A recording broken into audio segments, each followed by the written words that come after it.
केंद्र विद्यालय की स्थापना 15 दिसंबर 1963 को हुई। केंद्र विद्यालय भारत सरकार के द्वारा संचालित स्कूल है जो भारत के विभिन्न राज्यों और केंद्र शासित प्रदेशों में स्थित है। इसके अलावा विदेशों में नेपाल की राजधानी काठमांडू में, रूस की राजधानी मॉस्को में और ईरान की राजधानी तेहरान में स्थित है। इस समय भारत में केंद्र विद्यालयों की संख्या टोटल 1225 है। केंद्र विद्यालय में क्लास 1 से लेकर क्लास 12 तक की शिक्षा दी जाती है, जिसमें कि प्राथमिक स्तर की शिक्षा 1 से लेकर 5 तक और माध्यमिक स्तर की शिक्षा 6 से लेकर 10 तक दी जाती है और उच्च माध्यमिक स्तर की शिक्षा 11 से लेकर 12 तक की दी जाती है। केंद्र विद्यालय खुला विद्यालय होता है, जिसका मतलब कि ये सभी बच्चों के लिए होता है, जैसे कि सरकारी कर्मचारियों के बच्चे, आर्मी पुलिस के बच्चे और इसके अलावा मजदूर वर्ग, प्राइवेट जॉब करने वाले के बच्चे भी पढ़ सकते हैं। केंद्र विद्यालय में 25% सीट नॉन गवर्नमेंट एम्प्लॉय के बच्चों के लिए आरक्षित रहता है और बाकी बचा 75% सीट ये गवर्नमेंट एम्प्लॉय के बच्चों के लिए आरक्षित रहता है। अब मैं आपको केंद्र विद्यालय में क्लास 1 से लेकर 12 तक एडमिशन के दौरान किन प्रक्रियाओं से होकर के गुजरना पड़ता है इसके बारे में बताऊंगा। तो बच्चों का क्लास 1 से लेकर 8 तक एडमिशन के लिए किसी प्रकार की कोई परीक्षा या एंट्रेंस एग्ज़ाम नहीं देना पड़ता है। स्टूडेंट अगर अपना एडमिशन क्लास 9th में करवाना चाहते हैं तो इसके लिए उन्हें एंट्रेंस एग्ज़ाम देना पड़ता है और फाइनली आपके परफॉर्मेंस के हिसाब से आपका एडमिशन क्लास 9th में हो जाता है। अब स्टूडेंट क्लास 10th में एडमिशन लेना चाहते हैं तो इसके लिए पिछले क्लास मीन्स क्लास 9th में आपका कम से कम 55% या इससे अधिक मार्क्स होना अनिवार्य है। अगर स्टूडेंट क्लास 10th के बाद अपना एडमिशन क्लास 11th या 12th में लेना चाहते हैं तो इसके लिए पिछले क्लास में 55% या इससे अधिक मार्क्स होना अनिवार्य है। आपको बता दूं कि हर क्लास में एडमिशन के लिए एज लिमिट अलग अलग रखी गई है, जैसे कि क्लास 1 और 2 के लिए मिनिमम एज 6 साल और मैक्सिमम 8 साल होना आवश्यक है। ठीक इसी तरह क्लास 3 में 7 साल से 9 साल तक, क्लास 4 में 8 साल से 10 साल तक, क्लास 5 में 9 साल से 11 साल तक, क्लास 6 में 10 साल से 12 साल तक, क्लास 7 में 11 साल से 13 साल तक, क्लास 8 में 12 साल से 14 साल तक, क्लास 9 में 13 साल से 15 साल तक, क्लास 10 में 16 साल तक रखा गया है और फाइनली 11th और 12 क्लास के लिए किसी प्रकार की एज लिमिट नहीं रखी गई है।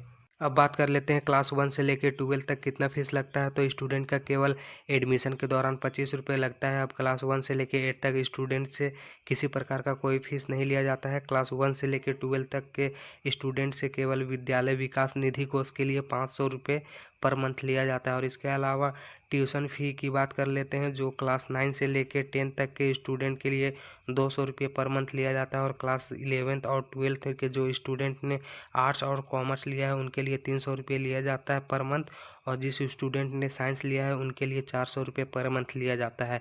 ठीक इसी तरह कंप्यूटर फीस भी लिया जाता है, जो क्लास 3 से लेकर 12 तक के स्टूडेंट से लिया जाता है, जो 100 रुपये पर मंथ लिया जाता है। ये जो फीस की बात की गई है इसमें जो लड़की होते हैं और जो सेना क्षेत्र में शहीद हो गए हैं उनके बच्चों के लिए इसमें छूट भी दी जाती है। अब बात कर लेते हैं केंद्र विद्यालय में एसजीसी कोटा या सिंगल गर्ल चाइल्ड क्या होता है। तो वैसे पेरेंट जिनके पास संतान के रूप में केवल एक ही लड़की होती है, इस लड़की के अलावा उनके ना तो कोई छोटा या बड़ा भाई बहन नहीं होता है, अर्थात कि यह लड़की अपने माता पिता की इकलौती संतान होती है, तो यह एसजीसी कोटा या सिंगल गर्ल चाइल्ड कोटा के अंतर्गत आती है। अब ऐसे पेरेंट्स भी हैं जिनके पास जुड़वा बच्ची होती है, अर्थात कि उनका जन्म एक साथ हुआ है और दोनों बच्ची ही होनी चाहिए, तब यह सिंगल गर्ल चाइल्ड कोटा के अंतर्गत आएंगे।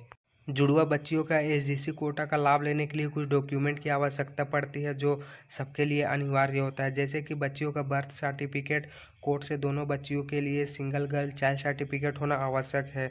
आपके जानकारी के लिए बता दूं कि एसजीसी सर्टिफिकेट आपको कोर्ट से प्रत्येक वर्ष बनवाना पड़ता है, अर्थात कि बच्ची जैसे एक क्लास से दूसरे क्लास जाएगी तब तब आपको ये बनवाना पड़ेगा।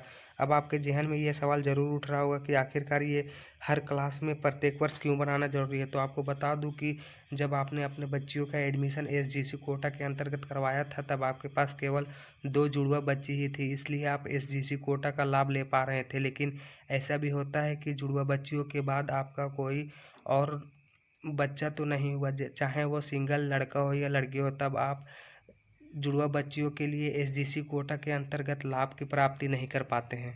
अब ऐसा बिल्कुल भी नहीं है कि आपके बच्चियों को स्कूल से निकाल दिया जाएगा, बल्कि वह अब जो एसजीसी कोटा के अंतर्गत उनको लाभ दिया जा रहा था उसे बंद कर दिया जाएगा और अब सामान्य बच्चों की तरह उनसे फीस आदि को लिया जाएगा। बहुत से पेरेंट्स के मन में ये सवाल उठ रहा होगा कि जिनके पास जुड़वा बच्चों के रूप में एक लड़का और एक लड़की है तो क्या वो एसजीसी कोटा का लाभ ले पाएंगे। तो बता दूं कि आप एसजीसी कोटा का लाभ नहीं ले सकते, क्योंकि ये केवल जुड़वा लड़कियों के लिए लागू होता है और अब प्रत्येक क्लास में एसजीसी कोटा के लिए 2 सीट आरक्षित रहती है।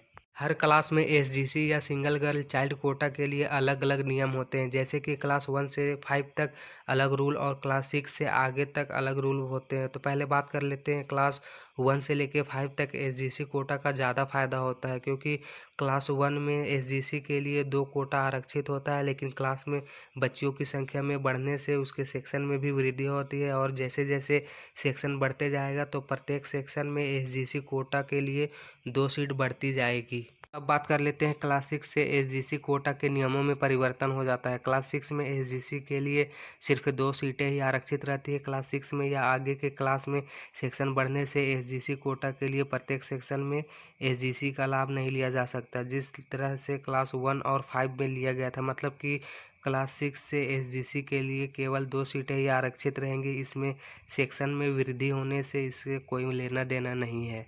अब बात कर लेते हैं केंद्र विद्यालय में टीचर्स कैसे होते हैं। तो यहाँ के टीचर्स काफ़ी पढ़े लिखे होते हैं, इनके पास पढ़ाने और लिखाने का एक्सपीरियंस काफ़ी ज़्यादा होता है। आप भी आसानी से केंद्र विद्यालय के टीचर्स बन सकते हैं, जिनकी सैलरी 40,000 से 50,000 या इससे अधिक भी होती है। समय के साथ परिवर्तन भी होते रहता है। अगर आपको इसके ऊपर वीडियो चाहिए तो कमेंट करके ज़रूर बताएँ।